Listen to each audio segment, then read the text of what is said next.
जिंदगी पानी में डूब रही है, आशियाना जलमग्न हो रहा है।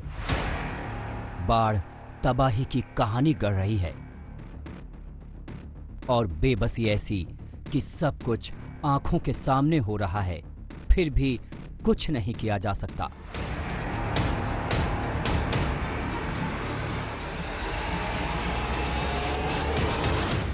असम की इसी त्रासदी के बीच निकल पड़े हमारे संवाददाता आशुतोष मिश्रा।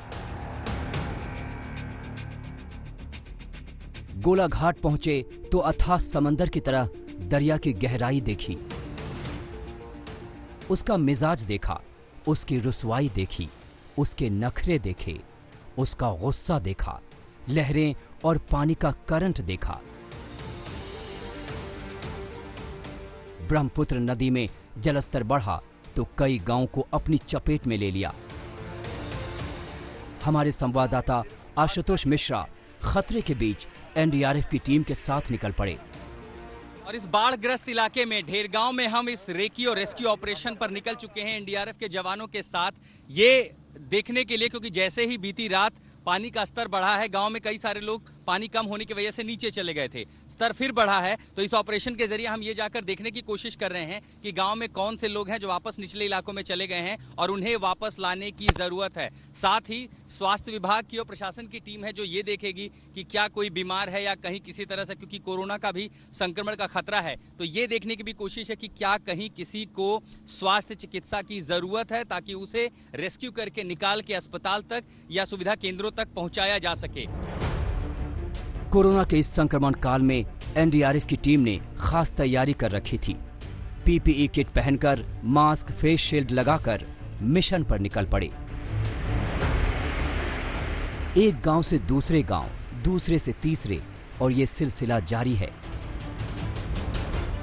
जहां जहां सैलाब का साम्राज्य कोहराम मचा रहा है, वहां वहां पहुंची आज तक की टीम।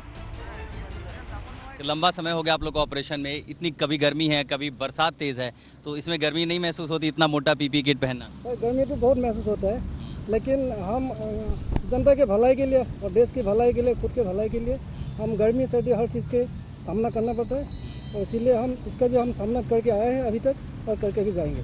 कभी कभी डर भी महसूस होता है क्योंकि अब संक्रमण का टाइम है तो गाँव में लोग इन्फेक्टेड भी हो सकते हैं, तो खुद को भी डर लगता है कभी? डर तो सर जैसे हल्का सा तो महसूस होता है, लेकिन इसमें क्या है, हम हर चीज में मतलब सेफ्टी प्रिकॉशन रखते हैं। बाढ़ की वजह से देश भर में सबसे ज्यादा तबाही असम में ही है। असम में बाढ़ की वजह से 89 लोगों की जान जा चुकी है।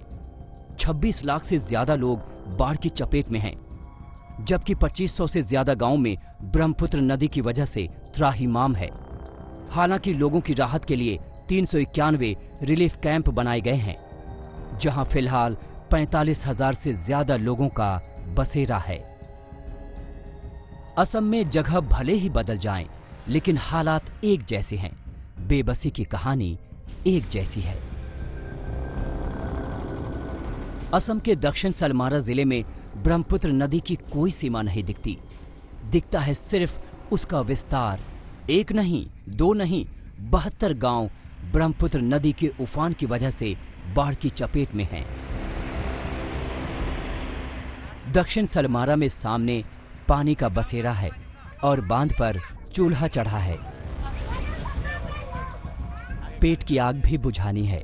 ऊंचाई वाली जगह पर तिरपाल के टेंट में वक्त गुजर रहा है। जिन बच्चों ने अभी आंखें खोली हैं, वो भी त्रासदी के गवाह बन रहे हैं। हालात इतने बदतर हो गए हैं कि तबेले के साथ ही दिन और रातें गुजरती हैं।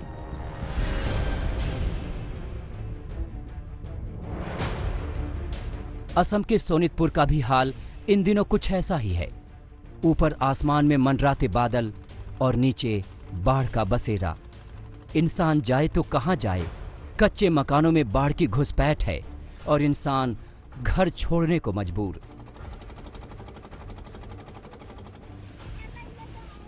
बाग बगीचा, घर बार सब दरिया दरिया है। असम के दर्रांग में चलती है नाव तो जिंदगी आगे बढ़ती है। एक टूटी फूटी सड़क है, वो भी न जाने कब अपना रास्ता खो दे। असम के लिए आने वाले दिनों में भी राहत नहीं मिलने वाली। ऐसे में राज्य सरकार को बड़े स्तर पर लोगों को मदद करनी होगी ताकि उन्हें सैलाब की वजह से खौफ के साए में न जीना पड़े। गोलपारा से आशुतोष मिश्रा के साथ आज तक ब्यूरो।